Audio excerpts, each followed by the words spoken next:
Welcome to OnCore Indie, a weekly show about the latest indie mobile games. This week we're reviewing another game that's trying to fight for your attention in the heavily saturated shoot-'em-up genre. It's called Frantic Shooter. Let's get right into the review.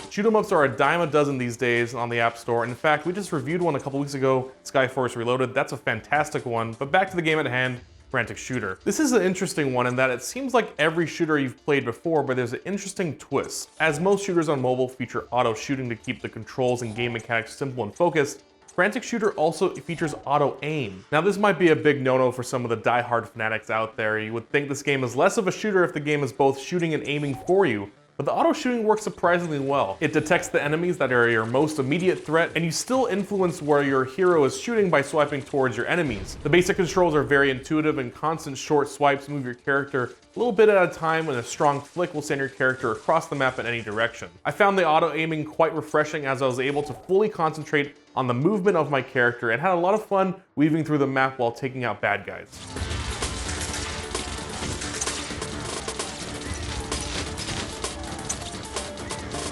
You're going to see a lot of familiar shoot-'em-up elements in Frantic Shooter. You can quickly upgrade your weapon mid-game by collecting power-ups, and these upgrades will give you a significant advantage as your firepower is more effective and your rate of fire goes from single burst to a rapid fire spread. Because the movement of your character is the main control, collecting these upgrades is the strategy to getting further along in the game. It's all very fun and satisfying when you start hitting your stride. With so much emphasis on the movement, the developers obviously spent a lot of time on the physics of the game, and that part of the game is solid.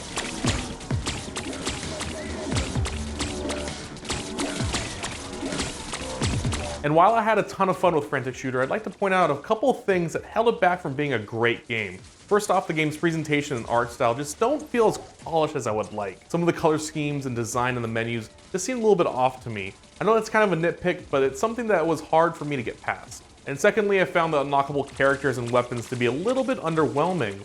The new characters are basically new skins, there's no change in ability, and while the new weapons give you some boost up top, there's no real difference after that. Again, these are smaller issues with the game, but they really did make a big difference for me in the end.